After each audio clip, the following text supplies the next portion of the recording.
Hello,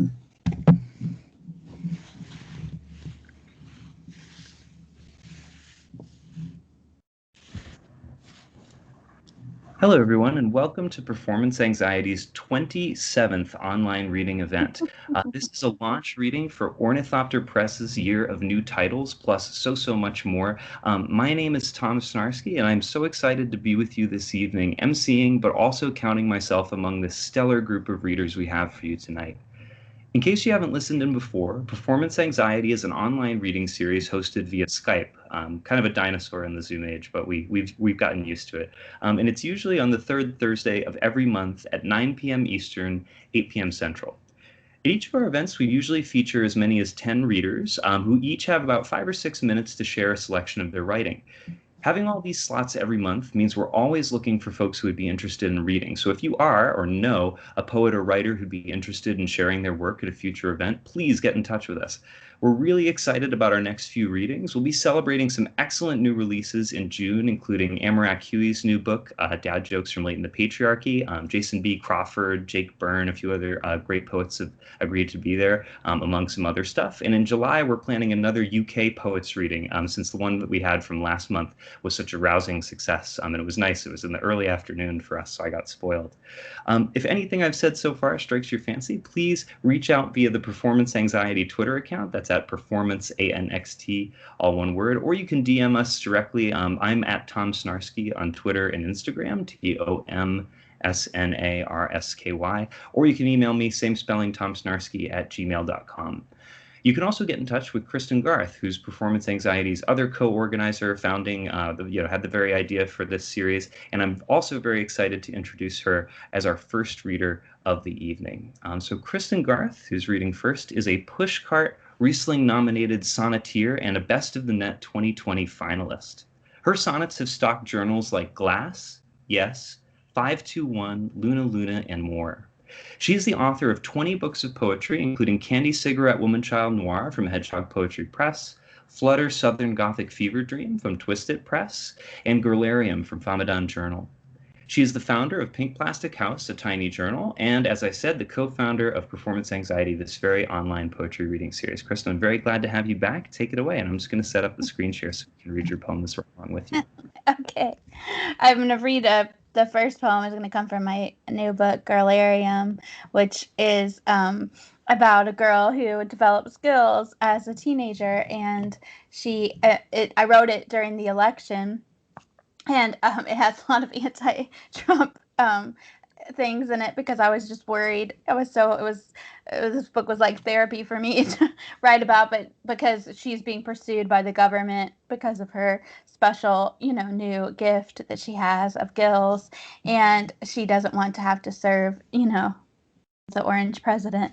So, anyway, this is a poem that I wrote from that, and I'll read it. But you can order it from Famadan Publishing or on my website. But this is called Tank. A government generates weapons, war, its agents deft in disciplines of death. The collector covets continually more. Collective concerns he tends to forget. A government crushes blooms to a bane, a poultice for enemies unaware.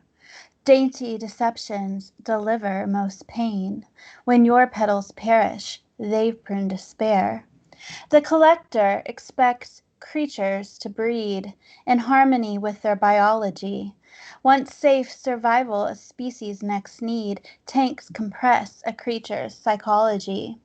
Inside the Gurlarium, where she is left, the guild, the girl, live on one bated breath. And the next poem I'm going to read is some new shit, as we always like to talk about in Performance Anxiety. I just wrote it at night, and it's a Twin Peaks poem. So I know, Tom will enjoy that. And it's a new Twin Peaks shit, but it's called Black Rose. After Shakespeare, sonnet 18, and for Blackie O'Reilly of Twin Peaks. Look at her ride the white tiger. In a few days, she won't want to come down, just like her daddy did to me, Blackie O'Reilly. You shall prune their darling buds, deemed trustworthy, since they were rough with thee, under sycamores, when petal flesh open new, thrust their thorny pricks in you, tourniquets until you tore, begged upon vermilion carpet for a little more of something that these brothers fix from plastic bags, powdered tricks. How brittle, stitched into pharmacological eclipse, dim remnants of a bloom transfixed, decades in rose-colored rooms abides. Swathed in silk, you part a tide of crimson curtains, maids in French suits. Offer poisoned mother's milk to precious prostitutes. The owner adores, like he did you before you're keeping score. And the next poem I'm going to read is called Kill Your Darling. You taught me never to bury the lead, to speak with audacity, to open with greed. For each morsel you would feed me by hand, your pet pupil, housebroken, to stroke and command. Train me to compose without clothes on the floor, simplified like the prose instructors adore. Dispose of the ego, trust, no need to verify. Remain a secret until the day that I die upon some hill, significance known to you alone. I was an accident deleted from your phone, then existence. Bones form your initials across a green field. I am the darling you should not have killed. And this next poem is called Wizards, and it was in Screenshot Lit recently, which is a cool new place where they're basically you screenshot your poems from your notes app. And anyway, that's where I always write a lot because you can take your phone anywhere. So anyway, here's Wizards. The worst appear in the close of the day.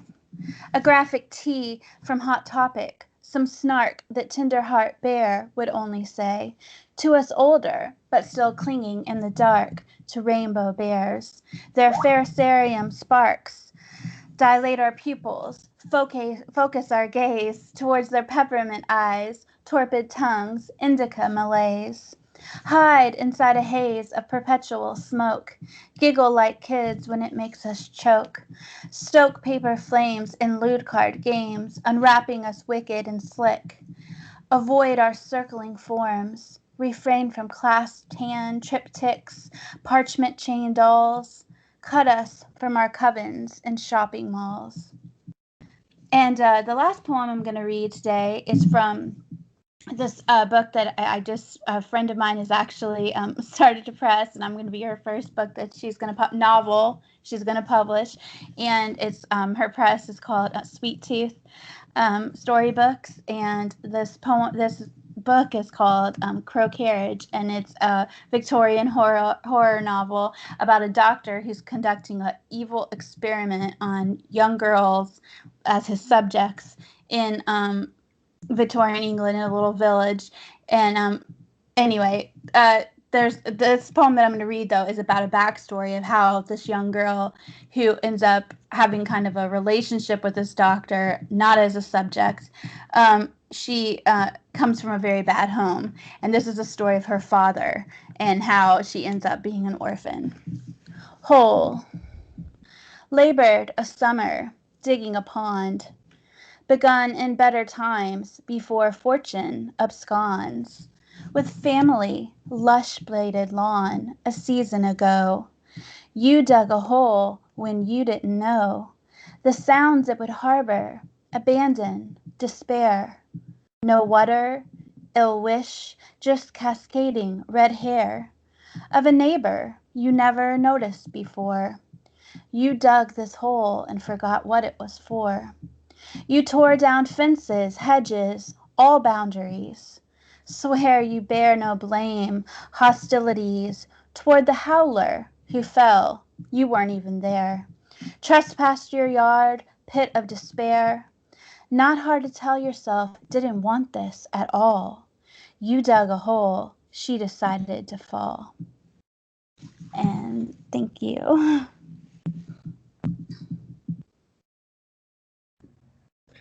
Thank you so much, Kristin, for getting us started on this beautiful performance anxiety evening. That again was Kristin Garth, who is the co-organizer of Performance Anxiety. And you can follow her on Twitter at Lola and Jolie, which is LOLAANDJOLIE. And her website is kristingarth.com. So you can follow her many, many projects that are always going on. But again, the sort of unifying theme for tonight is that everybody's got some new shit, which is a great performance anxiety meme. But the idea that we are trying to celebrate all these wonderful new books that have come out in a kind of a tricky time sometimes for book promo. And Kristin's new book, again illustrated by Amy Alexander, is Crow Carriage, which is available now, I believe. Right? It's available now, Kristin, for either pre-order or order, or not yet. September. Oh shoot, yeah, I think you might be a little bit muted, but I'm reading the tweet from earlier. Yeah, so it'll be available, I believe, in September of 2021 from Sweet Tooth Storybooks, Crow Carriage. So we're really excited for that, Kristin. Thank you. Sorry for that, jumping back and forth. So I'm really excited to jump into the next leg of our reading order and our first reader from Ornithopter Press. So we're celebrating tonight 2021 in Ornithopter Press books. Some of them have already been released. Some of them came out today. Some of them are coming out later in the year. So it's a really exciting time. And the person behind all of that, who's making a lot of the magic / all of the magic happen, is Mark Harris, who I'm really excited to introduce both as editor extraordinaire and as awesome poet in his own right. Mark Harris is the author of Burl from 2012, and a recent booklet, The Other reprises a joint art exhibition with painter Keith Crowley. His poems can be found in Blazing Stadium, Noon, Shearsman, The Elephants, and elsewhere. He resides in New Jersey, where he is editor, publisher, head magic maker at Ornithopter Press. So thank you so much, Mark, for being here. I'm really excited to hear you in poet capacity this evening. Thank you so much, Tom. I'm so happy to be here with all of you. I didn't publish a book this year, and I'm probably the only person here tonight who didn't. But I really so much enjoyed working with the Ornithopter authors. There will be 2 more coming out. Actually, Gabby, I'm going to be receiving the trial copy of your book tomorrow, so that'll be exciting. I just want to say thank you, Tom, and thank you, Kristin, for hosting this launch. And it's the community that you build here is wonderful. So I'm going to read some short poems of mine that are part of a longer project. And the first one is called Supermassive. For the first time, we saw through the telescope's eye, mirror to mirror, cone to cone, the focal plane, something leave a black hole, flare-born, a bright corona fallen onto that placeless place, gathered inward and then launched upward like a jet. Whatever it was, unseeable source of light, might have been a memory traveling backward.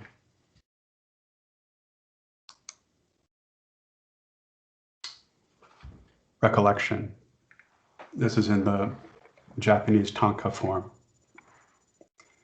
In the white gravel yard of the funeral home, a century plant, and there, waiting for us, stopped short by the lobby glass.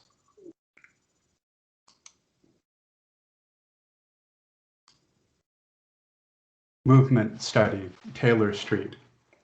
And this is after a modernist photographer, Minor White, who was a queer photographer working on the West Coast.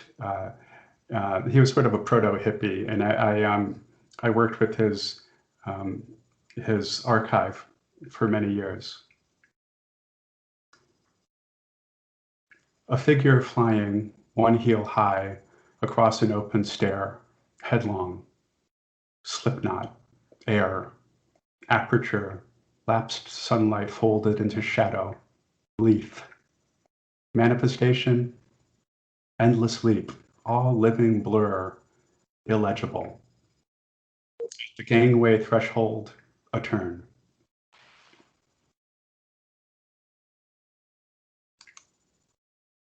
Else, folds of the earth worn down, languid, a web of lines. Gray sky resists being fixed in time. Subjects for what else they are. Red we remember of flesh in the dark, catalog of everything, possession. Mind exists only in fragments. In reflection, the circle at the center, immaterial, constructs a world. And this next poem is called Mount Saint-Victoire, and it's after Cézanne. Actually, specifically one of his many paintings of Mount Saint-Victoire. He was obsessed with this mountain, and I worked with and around this painting for years and looked at it a lot. A blue line broken where the ridge was, isn't. Errant edge against the sky. No victory but in wind and rain. To know, feel ourselves fugitive. The mountain holds.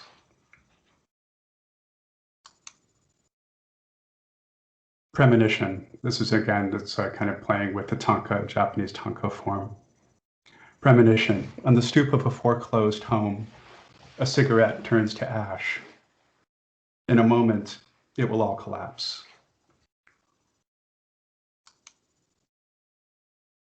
Changeover.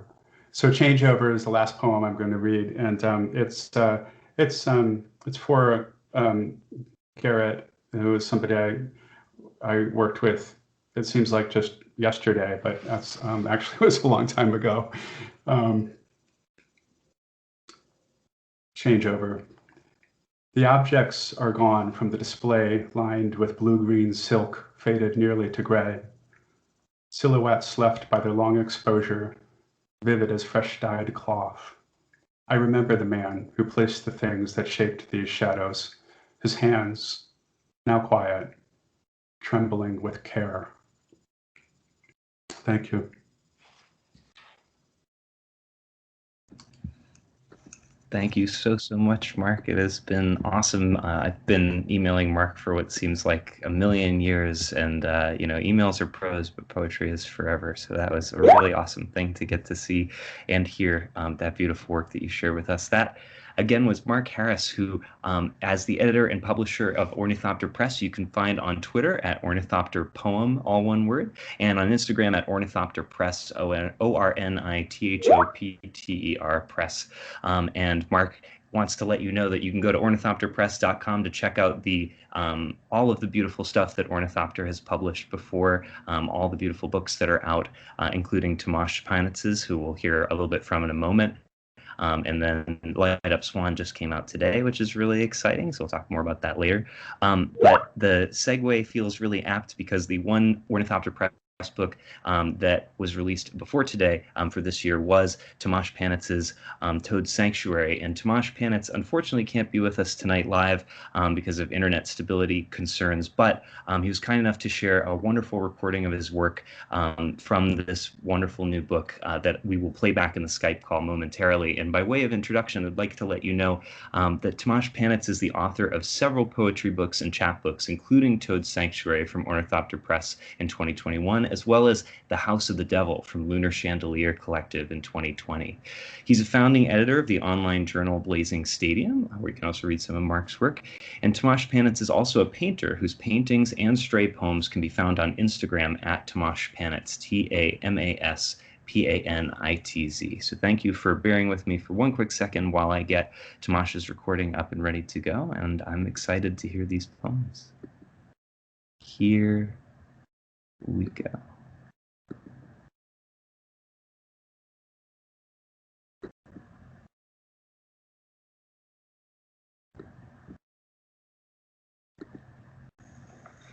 Hi, my name is Tamas Panitz, and I'm going to be reading to you from my book, Toad Sanctuary. Tamas Panitz rides again. In a small town with a long street, they'll miss me when I arrive. Water will never forget my face, now that I've clear-cut the radio signals. What goes around goes around. There, anchored in a coiled cove of turns of thought, my thought takes turns, burning at the help desk time immemorial, radiant with descriptors, almost wrote Diamantenpracht. I bring my crystal to a spitting match, strong as an arc from drinking semen. I remind myself that optimism leads to terrorism, and I do not wish to ride for the Pony Express, nor do I wish to prepare Earthmen for the advent of Volthum. Verbs pour through the cracks in these empanadas, and vice versa, like the game plan for the Theogony, written kakodromenon on the mirror of our lake. We'll paddleboard through embattled stars, hoofbeats returning to their Shetland ponies. Paved with scandal is the way to silence. They call me Floresco, and then they call me. I'm a dream you can't have. La Forza. La Forza, the lion, is contagious. It must have been my grandmother, helped open her hands with his jaws. Reach into my heart, he said. Ladders of fire, snakes of stone. Everything is a stand-in, symbolic degrees of what isn't. His sisters rejoiced as they ran up the stairs. There's so much in the air it's easy to balance. In the form of lions come to help me, among new species of desire. In the aloofness of Mary's body, the envelopes of the eye flap rows and rows of doors that once stirred children into frenzy, vanish from a certain standpoint, blue and yellow and green, the hidden ratios less interesting than their patience on the brink of unrecoverability. By straining all our muscles together, by training ourselves, by interest in the abyss, some observational sliver raises itself beyond reabsorption. In the expectant shadow, the dictionary opens all at once.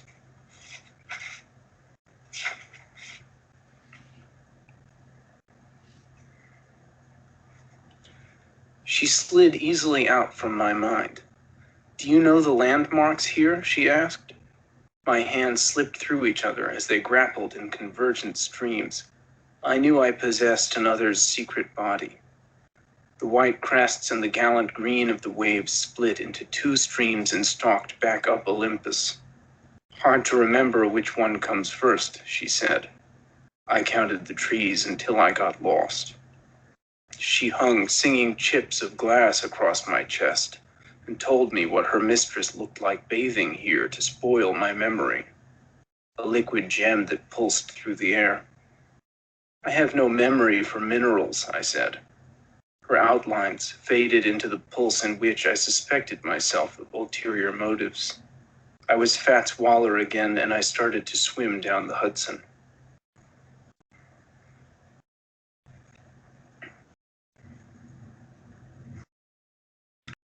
Jouissance, the stuff of legends, of average folk, swinging doors, doorbells, tightropes, the amazing reigns of Times Square.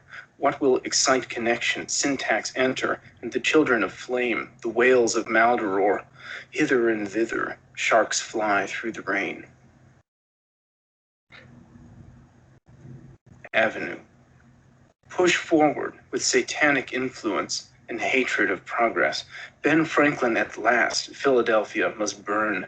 Vile enchantment. I wish the Masons would just turn off the Enlightenment. There's something awful in my hair, shining in Federalist shampoo. Now, I'm not saying the bodies of policemen are a window to another dimension where the dictionary must be freed. There's no money in hunches, honey. I'm not losing business. I'm in the losing business, the dark and pointless stuff auxiliary. Spoon. Write in your sleep, buried tablets. Pry up the ancient spoon from depths of yogurt, O rainbow-arced turners. Let me say such mundane words inconceivable. Blaze in human middens the pie without constraint. Thank you. That was Tamas Panitz from his book Toad's Sanctuary, out now from Ornithopter Press. Tamas's poems are just incredibly refreshing and surprising to me. I just felt like my hair was like blown back by the end of watching that recording, which I've now seen a couple of times, but it's still like has all these surprises and wonderfully exciting things. So if you want to follow Tamas's work, you can on Instagram at Tamas Panitz, TamasPanitz. And please check out the journal that Tamas edits, Blazing Stadium, which you can find at blazingstadium.com. Wonderful work on that site. They love the PDF, which I am a huge fan of. And continuing in our Ornithopter streak for right now, we have Karen Elizabeth Bishop reading for us next, also from a recording. Karen, I believe, is living right now in Sevilla, Spain. So it's about, I think, 3 a.m. and she'll let you know that, I think, in the video. So we're excited to have her in this sort of ghostly recording presence. And Karen Elizabeth Bishop is a poet and translator. She teaches literature at Rutgers University and is the publisher of the new Lamp Black Press, whose inaugural volume will be out later this year. And you'll hear more about Karen's book, The Deering Hour, in this video, which I will share with us momentarily.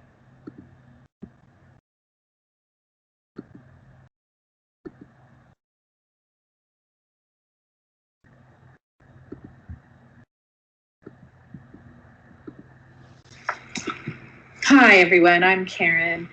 I think where you are right now, it's sometime after 9 p.m., a little bit after 9, and where I am, it is after 3 in the morning. So I am currently sleeping. I reach you from Sevilla, Spain, and try as I might, I couldn't bring myself to get up in the night and read poetry. That said, I'm really sorry not to be joining you guys in real time. And I'll have to hope for future collaborations. Tom, first and foremost, congratulations on the publication of Light Up Swan. The bits and pieces I've read of the collection look fantastic. I'll be home. I'll be back in the States in a few weeks, and I think Mark is saving a copy for me. So I look very forward to reading it then. And I think it's wonderful that you've brought all of the Ornithopter poets together to read. Congratulations as well to the rest of you. And I'll look forward to a future moment, to a moment where we might all read together. So I understand I have 5 minutes. I think I just blew a minute of those minutes, but that's fine. I'll read 3 poems for you. I selected 3 poems from my own collection that's forthcoming sometime this summer. From Ornithopter. The book is called The Deering Hour, and I'll just read 3 poems kind of as an introduction to the collection. The first is the opening poem to the book and called Honey Hive. Honey Hive. Ghost, says I, unholding swarm, leaves a beehive unmounted. I choose slope, pitch the penned knuckle grass and knee bend, bees everywhere like eyes singing. The sky against the skull at the hard open angle cracks.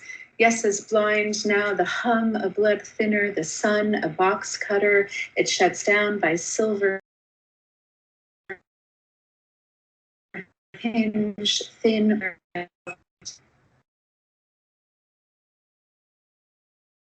confession.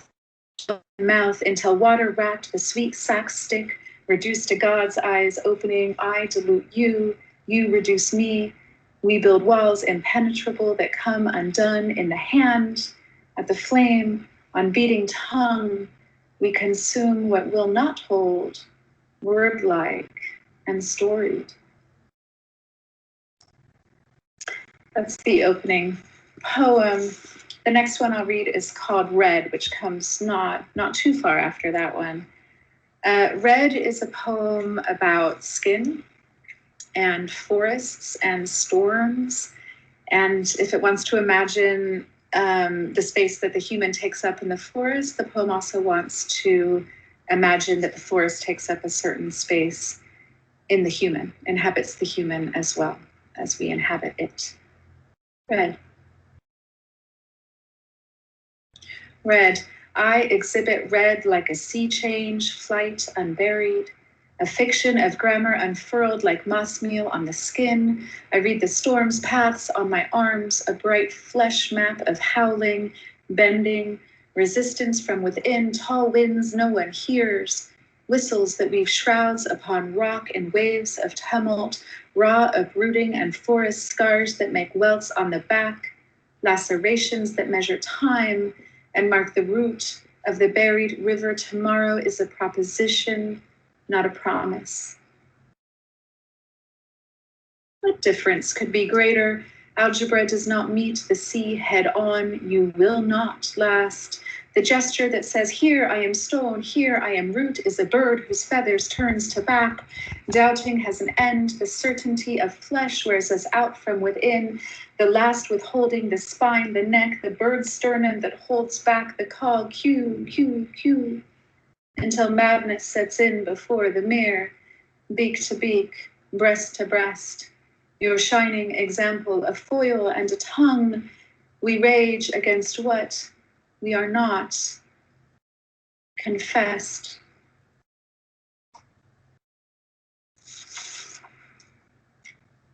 And the final poem I'll read is the title poem of the collection. It's called The Deering Hour. You kind of have to see it.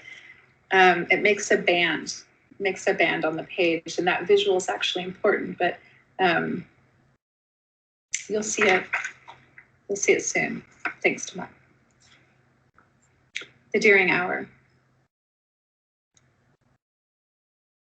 The moon's shadow does not fall on our dividing line. Our way home is not eclipsed. Straight at the slant, here at the heart, the road turns where field becomes pitch. The hour yields like plate gold clung to the finger, where the surface does not hold. Where the final hanging on comes to a close, we are sound receding in waves, four hearts quiet ascending, the light at the border dark increasing, the light in the heart that beats away at the margin of death. We will not be murderers tonight. The forest moves forward, restless, black, half wild. The Deering Hour advances in a straight line that points us home, trees a summer blizzard that hides the animal heart. Our knowledge shallow and radiant, ignorant and blindly beating. It follows to desire. Chest forward, snout out, hoof poised to make the leap. Stay, I say stay. Do not jump. The sun is a vine that only unwinds. But then aren't we, too, rooted beasts who make our way to some animal? Destination to rut in the gouge, scratch at the dirt, we build windows. Home turns our flesh to stalk. We plant ourselves, meet weary, we take the risk. We will not die for it tonight, but hold our breath and wait. Gold-stricken, bark thwarted, release restrained, we look, we measure, here our freedom. Here the shovel brings up bits of bone. We choose neither nor stray. We risk the wild to stay. And I'll end with that. Thanks again, and I'll look forward to seeing the recording of the rest of the readings. Good night. Wow. Yeah, if you accidentally heard any clicks or weirdness while Karen was reading those poems, it was because I was trying to type out the line, algebra does not meet the sea head on, because I was like, my God, put that in the notebook forever, because that was beautiful. That was Karen Elizabeth Bishop, who you can find on Twitter at @KE_Bishop, all one word. And then again, The Deering Hour, the book from which those poems came, will be out later this summer, and I'm excited to read it. That was awesome. And so I'm excited to get back into the sort of live reading spirit of the evening with another Ornithopter Press author who is with us here live, and that is Gabrielle Lessans.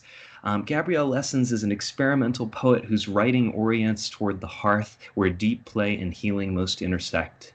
She lives in Denver, Colorado, leading weekly writing workshops, teaching yoga, and co-collaborating with Nocturne School of Lucid Writing and Collective.off. Gabrielle, thank you so much for being with us today. I'm super excited to hear your work and thrilled for your book. Thank you, Tom, for having me. I just got kicked off and back on in a matter of seconds, so glad that worked out. Yeah, it feels really good to be in community with poets who are new to me. And I'll be reading from my book, Bread Of, which is coming out with Ornithopter sometime next month. So Yeah. And these are just a selection of kind of random passages, poems. She followed the thread of blood. You are on top of a mountain. You close your eyes and the wind stops. You open your eyes and the force of your lashes lays a gust that spins outwards through umbral wheatgrass, a gentle riptide. You do not know the name of this mountain, but it feels tired and familiar, as though these are exactly your laterals, as though this here is precisely your galactic longitude, as though even when you inevitably fall, the pinnacle of your essence will remain here at the peak while the rest of you unravels into slighter and slighter filaments of self, spinning out into your far fibrils. Spin until you only resemble someone. In the bewilderment of her years, the mattress has sunken in an imprint of your body. It is known to your friends as the womb. You try to fall asleep in new shapes, shifting direction, position, mutation, but you always end up inside the same soft hole, the weight of you deepening the furrow.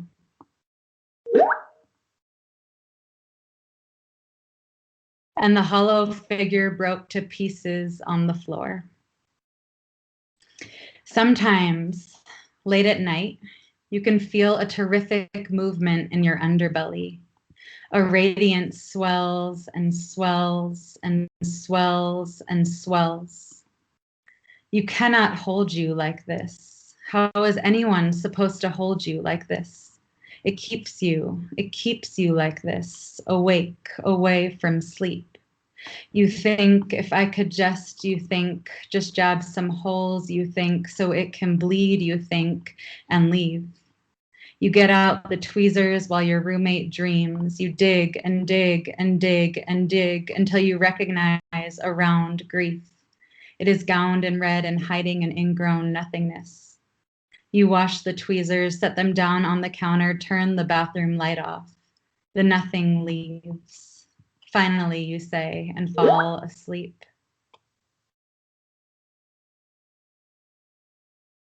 There's one more. Yeah. She decided to resolve the situation in a pleasant way. You cross into opaque light and that thick, dank smell you know too well. You're only halfway in the hallway, but already it sticks to your hair, your clothes, searching your pores for more vestigial purity to raid. The insides of your nostrils sour. You check your coats at the coat check, throw dollar bills into the pitcher because money is a construct here. Your friend is already around the corner inside the enormous wingspan of an athlete whose infamy you know by his gravitas. You quick scan the stumbling organism of bodies all beating with booze and sweat. He is not here, though he texted you he'd be there. But you are used to his frequent schisms. You're unperturbed by these half-truths. After all, you are nonchalantly feminine, so effortlessly chill, so unbothered by the dichotomy of endless streams of lustful texts and the way he publicly ignores your whole existence. Despite yourself, you do wish she would just walk up and embrace you, but you tell yourself you want nothing of such a scene. Instead, you corroborate the secretion. You harbor the glimmer in private, quietly nurture the vile sieving. You peel off into the bathroom, sigh into the back of a 5-person line, try to avoid your own eyes in the half-fogged mirror. They're bored and smudged with coal. You wait and tap lightly your boot upon the floor. You sink into yourself another layer. Let hair obscure vision. You do not wish anything because this is simply where you are. One day you might be elsewhere. It could be nothing, just the same.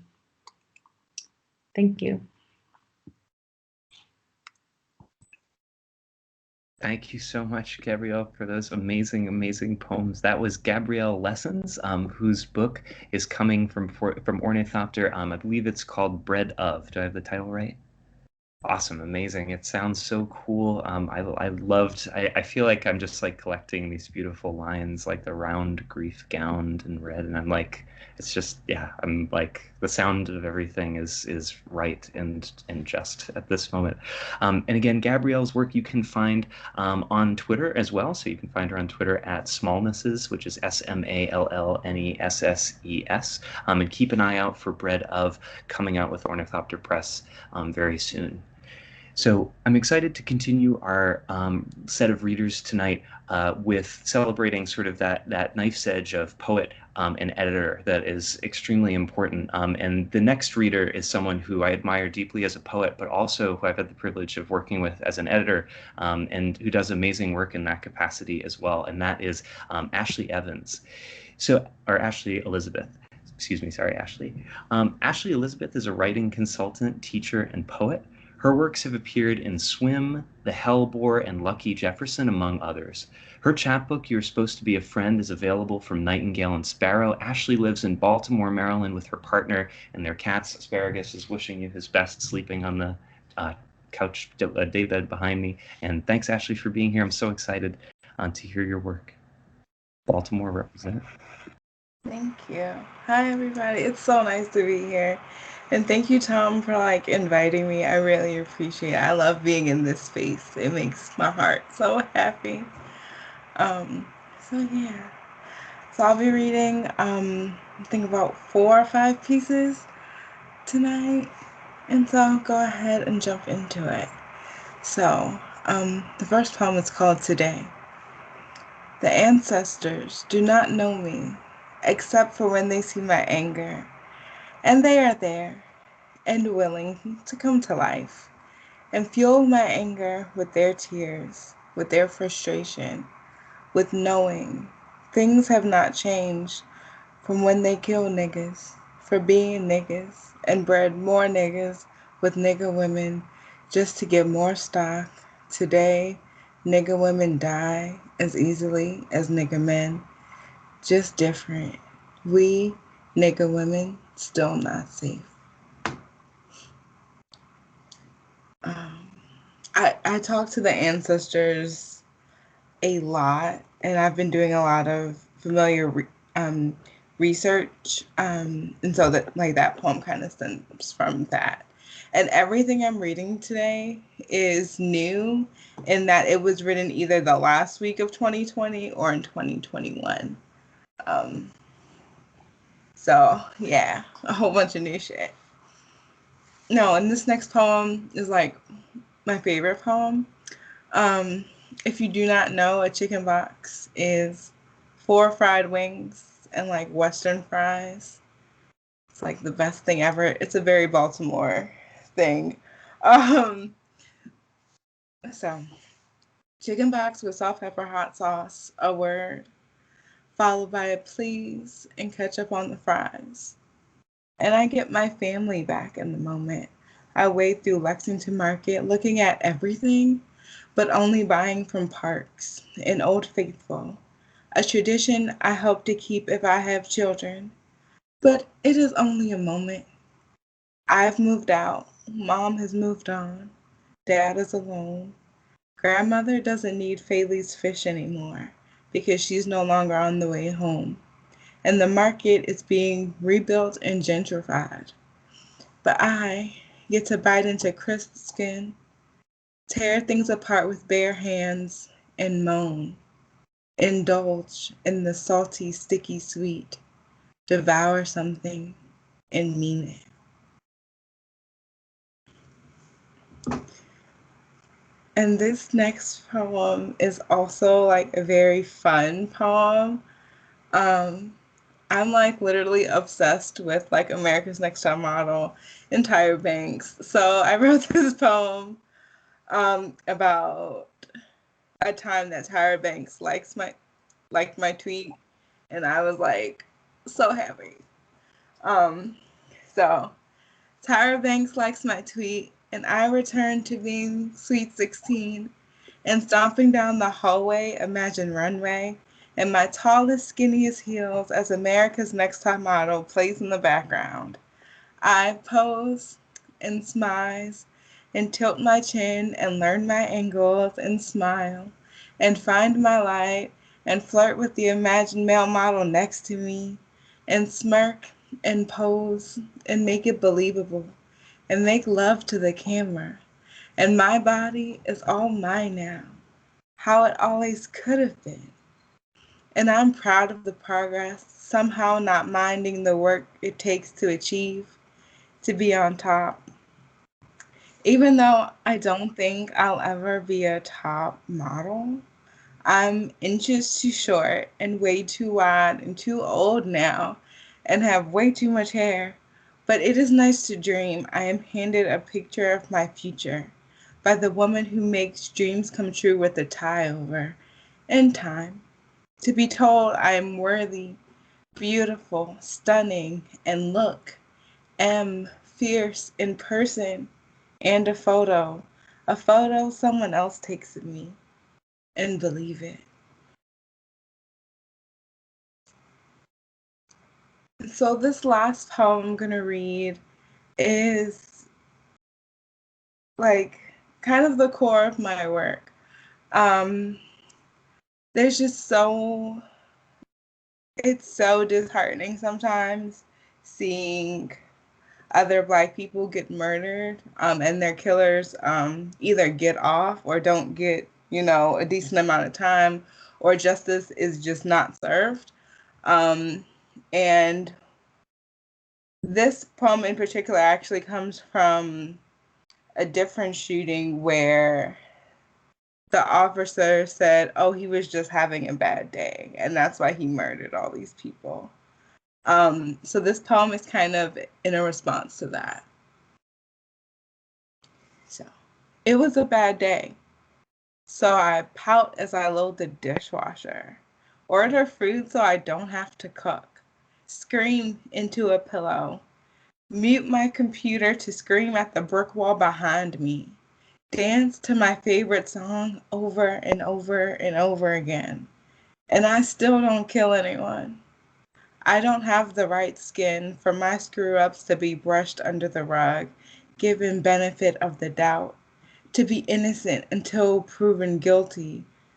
I have bad days all the time, but not once have I wanted to be an executioner. Thank you. Thank you so much, Ashley, for sharing those poems with us. I feel like I've been all over the mental landscape, and Tyra Banks was there. That was beautiful. It was so cool to hear that and to be taken on that journey. That was, again, Ashley Elizabeth, who you can find on Twitter and Instagram at AE_the poet. Ashley is the co-founder of the Estuary Collective, and for free and reduced cost programming by BIPOC, also for the newest, also Ashley's the newest poetry editor at Afro Literary Magazine. Sorry, I'm tripping over the bio a little bit. But you can follow Ashley's amazing exploits, and you can also, if you want to follow in my footsteps, as I have, if you want to work with Ashley as an editor, you can go to writingashleyelizabeth.wordpress.com. Ashley's a great editor, a very sensitive reader, and just an awesome poet. And I'm really glad to have gotten to know her in this space and in that space too. So as we get to our last few readers of the evening, I can't believe we're already sort of at the back end of the order. I'm really excited to celebrate some, not Ornithopter Press books exactly, but other books that have come out in challenging times, and that are, absolutely warranting of our careful attention and readership.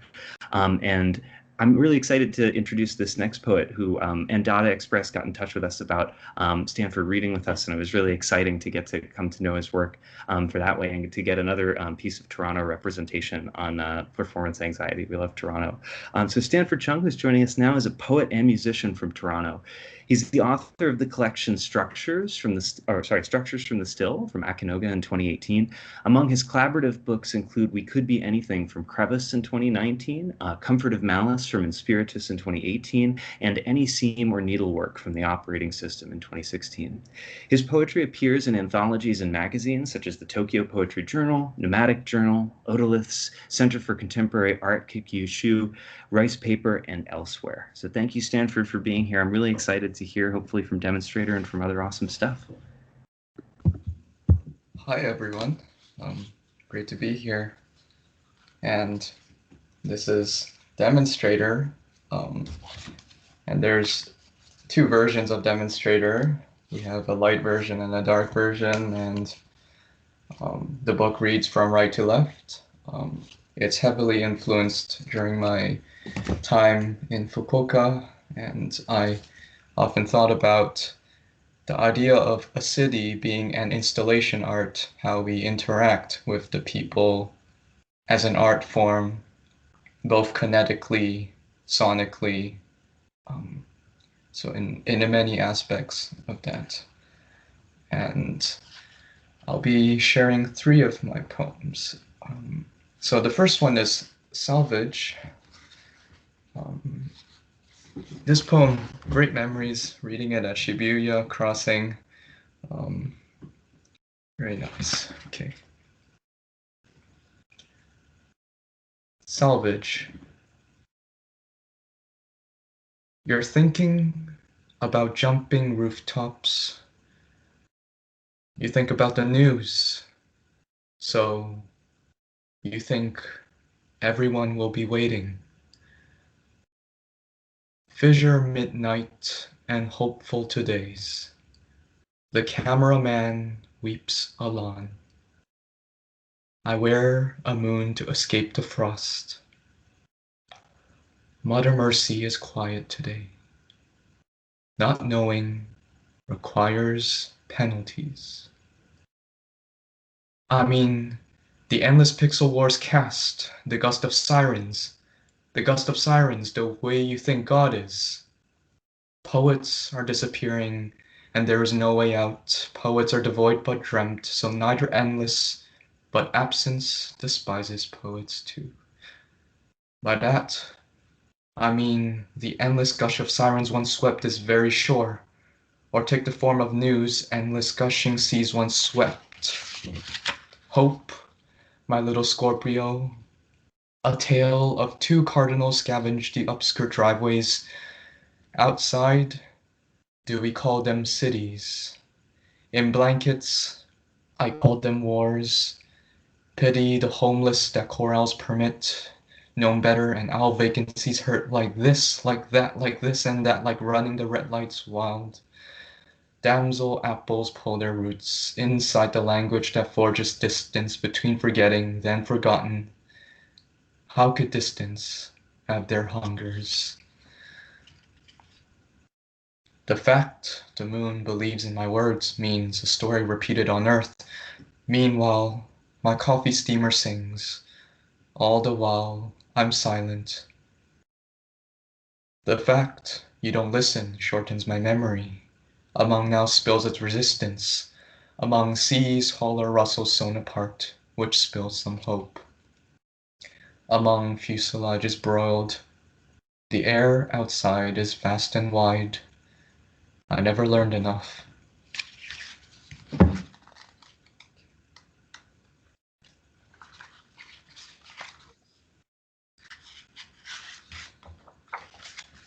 So this next poem is titled Cutaway, and I came to this concept of cutaway through the film director and filmmaker Yasujiro Ozu, a Japanese filmmaker who coins the idea of a pillow shot. And if I were to narrate the pillow shot, it would be like, take for example a scene where, say, a husband and wife are sitting there talking about the weather, and then suddenly the scene cuts away to something so unrelated, such as, water dripping from laundry hanging in the sky, or a photo of an image of a vase. It's just this cutaway that gives breath and cadence to films, and this is something I very much admire. And cutaway also takes place in a region in Fukuoka called Itoshima, and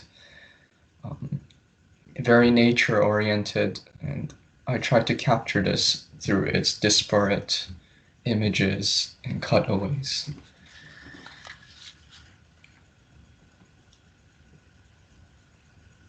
Its moments of shock trespassed over whom I came and returned. The curvature verified over whom caught mid-flight, and made our arms missile past threnody. I tell myself, is this the light for signs? All the people cross, shelling the radiant plateaus. We were lofting the pure enactment, strong infant, never ending. So shun awake, or how canopy fled and flees an arm, a leg. I watch the cables darken and extend myself upright. It spreads, overgrown, miming the low conveyor belts from the root spectrums planted. Says who? Cried the kilted blue permanence. Is the Baleen approaching for lift, applying the who?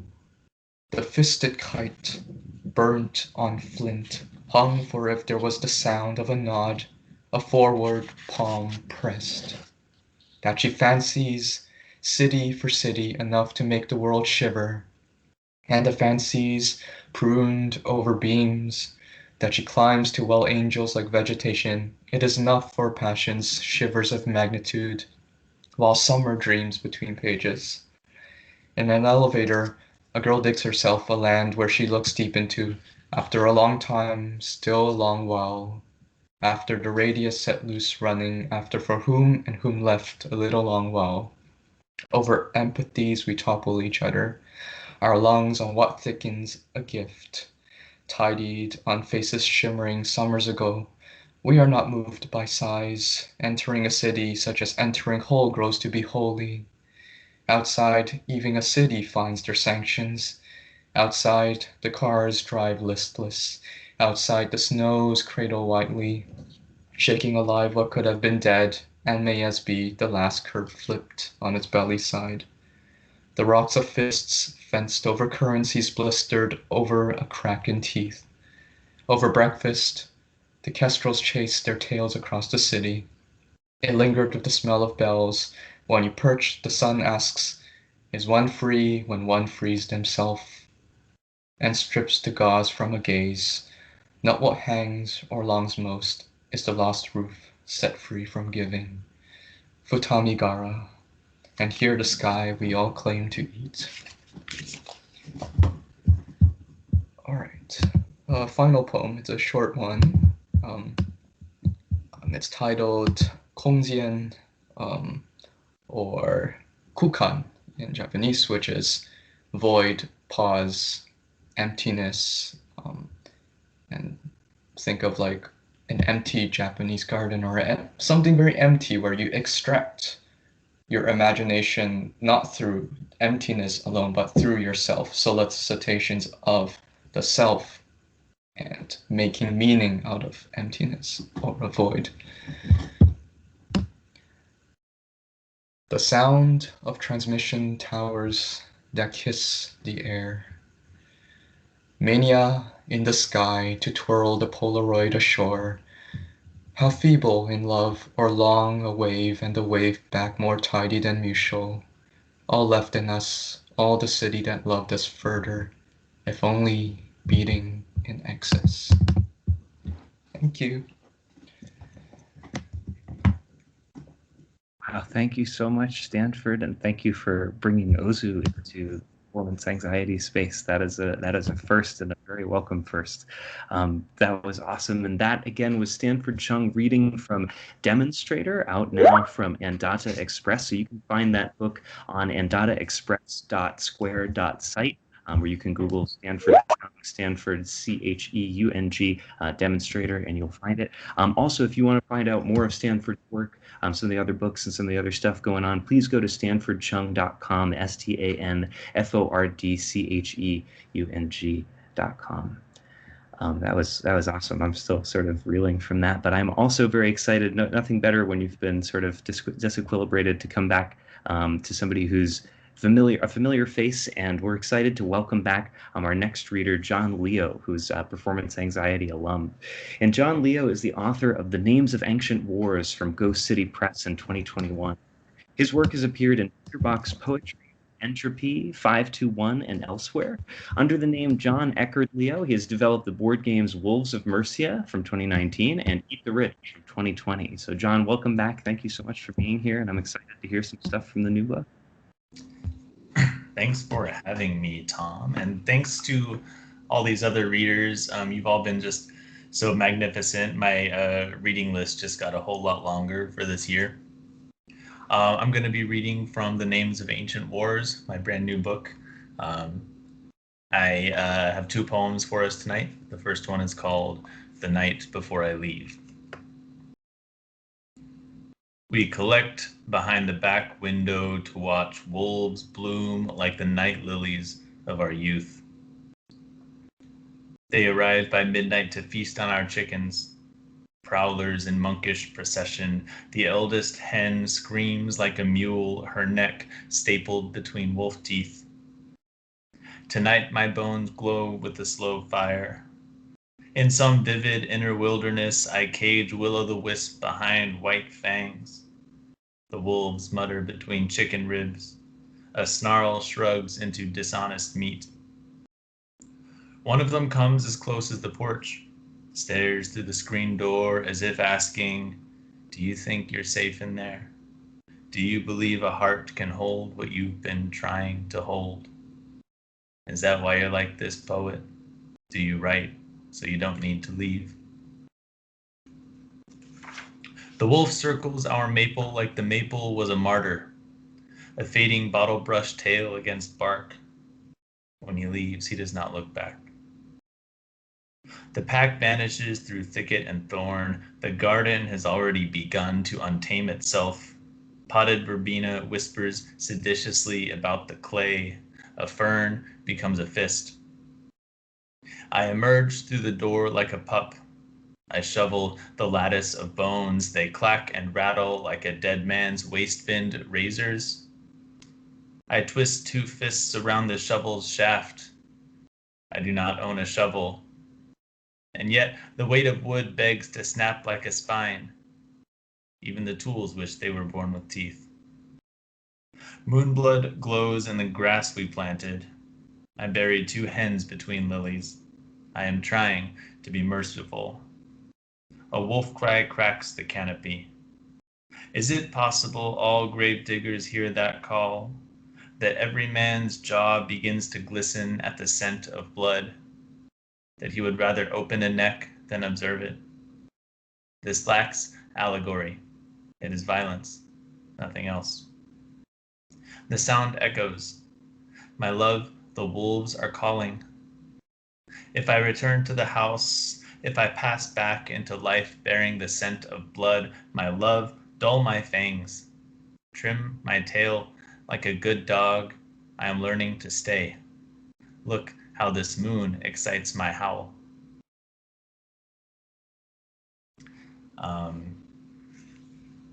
My second poem is another one on the longer side. Most of my poems come from like a tiny little grain of an idea. I'm sure many of yours do too.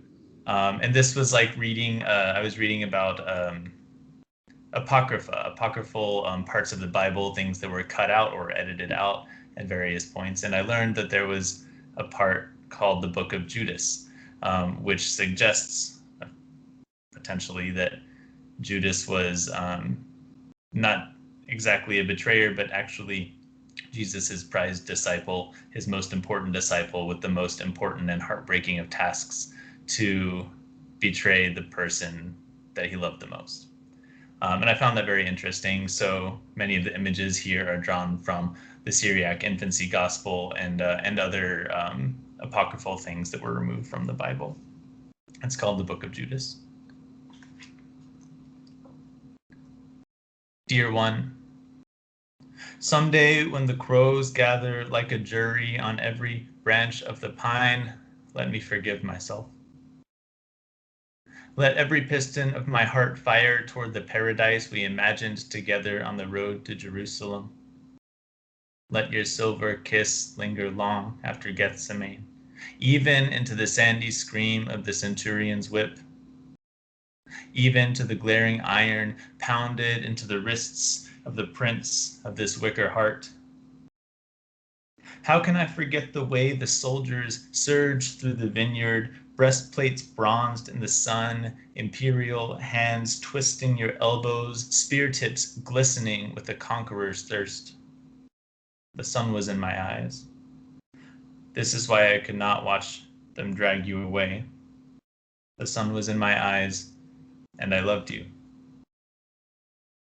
Imagine my fever storming down the street, skull shaking, pockets guilty with the coinage of false kings, when I thrashed to my kitchen and saw a black hen screaming in the fire. Even she had been thundered. Even she could not believe. It's true, I thought about dying. Measured the rope long enough to tie a sprinter's noose and race you back to Elysium's gate, to awaken, perhaps beneath the black crown of night, to be witnessed by a crow. To watch it lapse from a silver branch, gliding over hollow hills snaked with tombs, miles of catacombs moaning for a martyr. Is this the look of your father's kingdom? Endless purple welts, every surface skinned in the slick film of guilt. I pursued the crow, sandals slipping in silt to a pool of rainwater. The bird perched and plucked a pin feather from its side. There was no moon above us in the dark reach of sky. Gazing into the pool, I saw the face I adored. Bearable chin, prophet's beard, but also far-sighted carpenter, knock-kneed country pilgrim. You should have lived to be old. You should have tended a garden, sleeves rolled to the elbow, caked with dirt from staking olive trees. When we were children, they say I chewed the mutton flesh of your hip, and the demon within me vanished like smoke, leaving only the smell of cardamom and tar. To think I could betray you. To think our song could end like this. The crow called. Somewhere in the outskirts, a woman washed your naked feet, and I knew my king was dead. In Jerusalem, by candlelight and wine, you said to me, look, you have been told everything. Lift up your eyes. And when I woke, I went at once to the workbench, took up my axe and hammer, and began again. Thanks, folks. Dang, that was something. That was John Leo reading to us from his new book, and that was, again, The Names of Ancient Wars from Ghost City Press in 2021. I feel like I'm just like, yeah, I'm trying to figure out the Judas situation. I'm like, that was very, very potent. And that, again, was so John Leo, who you can find on Twitter at _John Leo, and the debut collection, Names of Ancient Wars, is findable at ghostcitypress.com/books/the-names-of-ancient-wars. So thank you so much, John, for being back on Performance Anxiety and for sharing 2 awesome poems with us. I know we don't get enough long poems with our slot lengths, but it's always exciting when people share them, and especially ones of that quality and caliber. So thank you. And our second to last reader of the evening tonight is going to be Lee Potts, who's also a Performance Anxiety returner who we're excited to have back in the saddle. And Lee is an Orison Anthology nominee with work in Firmament, Rust and Moth, Whale Road Review, U City Review, Parentheses Journal, Rig Welter, Sugar House Review, and other journals. He's poetry editor at Barron Magazine. Lee lives just outside Philadelphia with his wife and their last kid still at home. Lee, thank you for being with us tonight, and I'm excited to hear some work from the new chap. Thank you very much, Tom, and thank you all for this reading. It's been amazing. I spent the last hour and a half or 15 minutes just totally blown away. I also want to congratulate everybody who has new books coming out, and the press, and Mark, and especially Tom, since today is your launch day. Congratulations. It's funny, you just, I think I need to change my bio because the kid that I mentioned, the last kid at home, just turned 18 today. So I think I might need to update that a little bit. It just struck me hearing it. Anyway, again, thank you everybody for those amazing readings. I'm going to be reading from the chapbook that just came out from Frosted Fire Press. just launched last month in April. I'm going to read 4 poems, a sequence of 4 poems right in a row. They're from about a third of the way, halfway through the book. And one thing I noticed while I was putting the book together for a book that has drought in the title, there's an awful lot of water in it. And you'll see some water come up in these poems. So the first one is called Earthly Concern. The ghosts I always imagine are too distracted and won't buckle down to haunting, absently snagging on splinters, in and out of 100 closets and narrow halls, counting each paint fleck, noting each new ceiling stain, resigned to finding the portraits of those they loved hanging crooked or fallen from the wall. And at dusk, crowded around every window, wrapped at the mansion's shadows stretched across the broad lawn, and took the tool shed, its door only on one hinge, letting in any thieving wind that wandered by. The clank of abandoned shovel and scythe hung from leather cords on ancient nails, the only music my ghosts still hear. They listen as it calls rust from heavy August air. The next poem is called Hard, Stubborn Things. I just want to show, I got a little bit lazy with the, when I formatted, I just sort of put the text in, and there's some kind of indenting going on. I don't know how well you can see that, but there's sort of a little bit of, the indented parts sort of are responding a little bit to what's going on in the lines before them. It's not crucial, but I just wanted to throw that in there. Hard, stubborn things. Knowing all about easing soil aside, but wanting only water, tree roots tend toward rivers, tip right past what must seem like just more stone. All those hard, stubborn things they couldn't carry, keep, or protect. Shards, buckles, rusted blades, plates, cups, combs, coins, once deeply desired, once needed, once held as tightly as a child's hand, running through streets of dark, dead houses just before an army arrives along with the rain. Then discarded, lost, buried, forgotten fruits of violent seasons, finally found and teased back into air and light with shovels and a series of increasingly tender tools. Next is Around a Tired Circle. Around a tired circle. We pried rocks up from the creek that turned the mill's wheel for years and found a silver coin and then a mirror.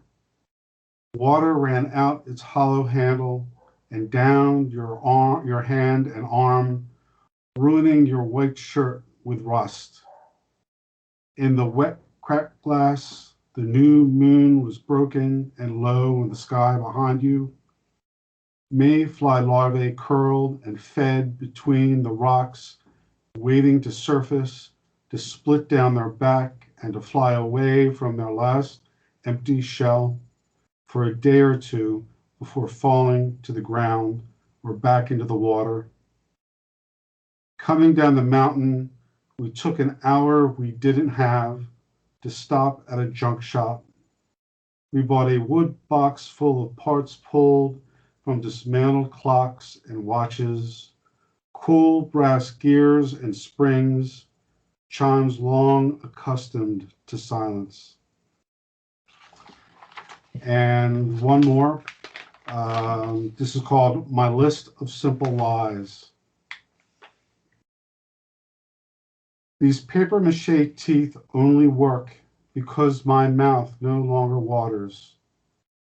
My words arrive as dry as my desires. I want to be certain that no family photo holding an image of me, each already a lie moments after it was taken, ends up in a box lot at auction. I really didn't want to break the moon, just shake it, change the spin so it finally showed its other side, an unmet landscape that really isn't all that different, like a tree's branches echo its roots, or like a body echoes its missing soul. Thank you. Thank you so much, Lee, for joining us for Performance Anxiety and for sharing stuff from the new chap. That, again, was Lee Potts, whose debut chapbook was released in April. Again, it's called And Drought Will Follow, and you can find out more about it at anddroughtwillfollow.com. I heard Lee earlier in the day that And Drought Will Follow got a cat mascot, and here's our Performance Anxiety cat mascot who does not want to be held right now. This is Asparagus, who says hello from in a very professional, collegiate cat mascot sort of way. And again, please check out Lee's chapbook. It's called And Drought Will Follow, and easily you can access it at anddroughtwillfollow.com. But I think Lee's Twitter is where you have to go to see the cat mascot, so that's very important. But yes, so I am actually very privileged and lucky and excited to be the last reader of this evening. So I don't have much of an introduction for myself besides to say that apparently it surprised a lot of people when I was tweeting about Light Up Swan releasing today that I teach math. I got a lot of, you teach math? What's that about? And I was like, oh, yeah, you know, that's just a fun thing. I think there are some other teacher poets in the room as well. So shout out to those folks. Ashley's doing that. Yeah, same. So it's been a really interesting and challenging year in many ways, but it's really exciting to get to be in this space with y'all and to celebrate the fact that, yeah, today is the launch for Light Up Swan, which I'm very excited to have and physically hold with me. It looks beautiful.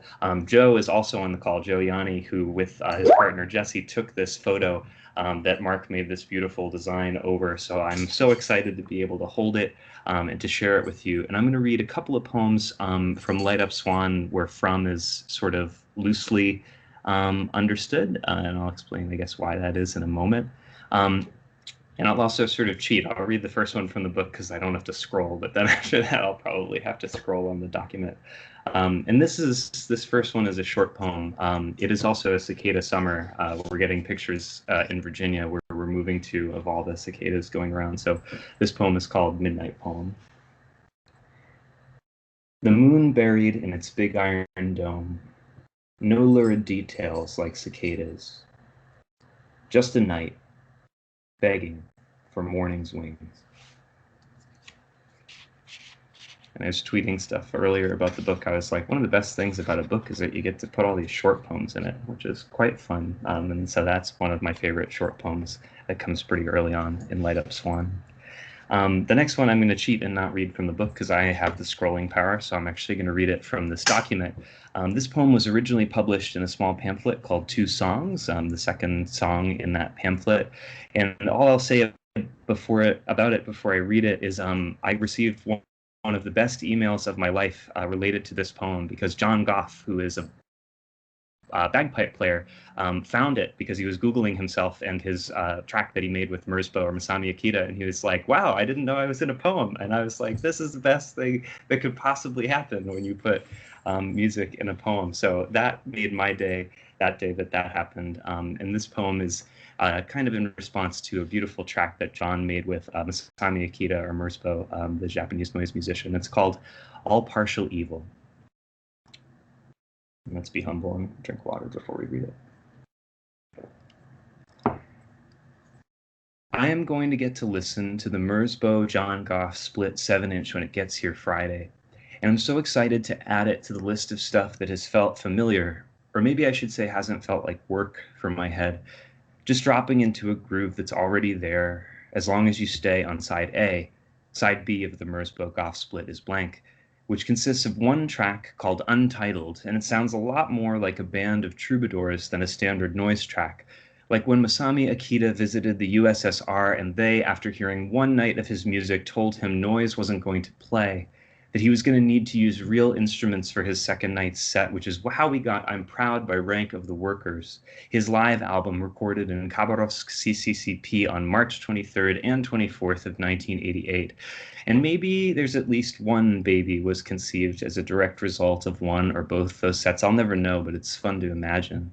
Your parents so jazzed up with the power of experimental music that they lose it in and through each other's bodies. And 9 or so months later, as Merzbow is releasing his album Flesh Metal Orgasm, you are born. 30 years after the fact, or not, I get to posit this fictional person whose life would maybe have been not all that different from mine as a unique privilege that is mostly a function of the way light creeps through my bedroom window on Sunday mornings. Gives me plenty of time to wait for feeling to take shape, for the needle to swing across the grooved side of thinking, stop just over the day, and then drop like the vocals in the track that opens Ensemble Unicorn's Music of the Troubadours, a song called Temps Mabéliche written by Berenguer de Palu, the title of which roughly translates to So Much I Love. And although it starts like it's going to be a list of all the things the singer loves, it later becomes clear the so much is more of an intensity, as the song quickly pivots to being about how the singer could have anything and everything his heart desires if he only had the love of the song's addressee, J'ai des amours non pour faire mon plaisir. Did I mention the whole Merzbow Goth split track is built on a loop? For 9 minutes and 40 seconds, it's mostly one discernible bagpipe melody repeated and overlaid with the noise you might expect, but now I'm not even sure of that bit. I'm relying on memory, and it has been so long since I heard it. The only way I'll know for sure is when I play it as soon as it gets here on Friday, 4 days after I see you for the first time in months, and I know we've been keeping in contact since then, but to see you, really to see you, will be something else entirely, an Ornette Coleman feeling. Don't let me bore you with more music. Just tell me how you've been, and let me hold your gaze for like maybe over the course of the whole day, say 9 minutes and 40 seconds total, so I can go home and remember it well, or just well enough and long enough to use something thin and sharp to carve it into side B of my heart. And the last poem I'm going to read is called Garden Back 2. And there's a poem in Light Up Swan called Garden Back. And this poem is called Garden Back 2 because it's not quite Garden Back, but you can still find it in Light Up Swan. It's just not in the paper part of Light Up Swan, at least in this form. So Garden Back 2. Things pass from me to you. I am as naked and without down as you were when you came into the world as a baby toucan, frugivorous and vulnerable, hoping for guavas and as yet unfamiliar with love. You have just the right set of feelings in your eyes, a correct melancholy muddled with mint and still breathing on the good side of the road. Nothing anymore can be simple between these, our economic bodies. But the figs will still be here, safe when night falls. And I'm going to stop reading my poems there, but before we wrap up for the evening, there's a tradition of sort of ending performance anxiety with a poem that's by another poet, and the poem that I really love, which I'll do in a moment. But before I do that, and because I'm going to end the recording when that poem ends, I just want to thank you so much to all of our readers who have shared their incredible work with us this evening in person or via video. And thank you too to our listeners for giving this hour of their lives over to poetry. I hope if you're listening with a sheaf of poetry close at hand that you've written, you might consider dropping us a line at Performance Anxiety, Performance ANXT on Twitter, or at my email, which is tomsnarsky@gmail.com, or poetrybooksontape@gmail.com, or any other way to get in touch. If you'd like to read your work at a future event, we would really love to have you. Our next reading is going to be on June 17th, like I mentioned, with Amarak Huey and some other excellent readers. And then July, we'll be hosting another round of UK poets. And if you'd like to read any more of the stuff that I shared earlier, you can now read and hold, as I am holding, Light Up Swan from Ornithopter Press as of today. So again, thank you to Mark and to everybody Joe and other folks who had a part in making this happen, and especially to Christy, who is the book's dedicatee, who I think is on this call with the name that I used when we were testing her Kahoot earlier today. So, teachers forever. And I'm just going to end our recording for today by reading a poem that just lives rent-free in my head. It's by the poet Philip Jenks, and I'm actually going to renegotiate this so we can see it all at once. This feels like a first book kind of reading, or definitely it is from my perspective. So this is from Jenks's very first book, which makes me extremely jealous feeling, because this is just an astounding poem. It's called I Wish There Was Another Place. And now I hope that this will actually be visible. This poem again is called I Wish There Was Another Place by Philip Jenks.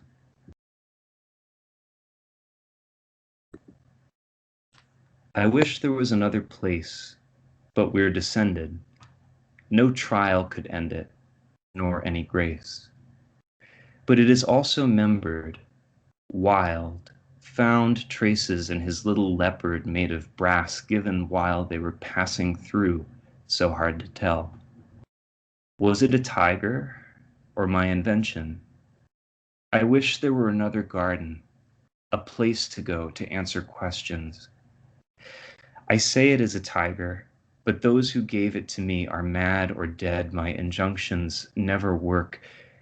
That God's great grace could save me like a sadness pouring out John's wilderness. Tossed into space, another wilderness to rave about. I want to leave here with a bliss, this strange density to never follow me faces, that sad carnival canon. Will I be missed?